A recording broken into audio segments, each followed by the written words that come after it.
Bonjour à tous, aujourd'hui je vais vous parler du magnétisme. Alors il faut savoir que le magnétisme c'est un phénomène physique et que ça correspond au champ magnétique créé par les aimants. Donc comme vous le savez, un aimant il a un pôle nord et un pôle sud et le pôle nord de l'aimant va attirer le pôle sud de l'autre et puis le nord et sud vont se repousser et donc ça en fait ça va créer un courant naturel qui va permettre de mettre quelque chose en mouvement. Et c'est ce en quoi on peut dire que la Terre, c'est un gigantesque aimant. Et donc, on vit dans ce champ magnétique terrestre. D'ailleurs, Werner Heisenberg l'a bien dit, sans champ magnétique terrestre, voilà, sans force magnétique, la vie sur Terre ne serait pas possible.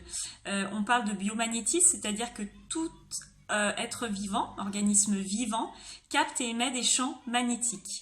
L'exemple le plus flagrant, c'est par exemple, je touche une radio, enfin par exemple la radio, je vais reprendre, capte mal, je touche l'antenne et là en fait ça va mieux capter, donc on voit bien qu'on est capteur-émetteur de champs magnétiques. Donc ça c'est vraiment un test qui représente bien cela.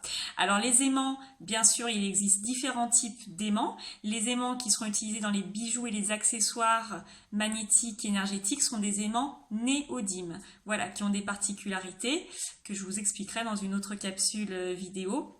Mais il faut savoir aussi que la puissance magnétique des aimants se mesure en Tesla et anciennement en Gauss. Voilà, bonne journée, au revoir.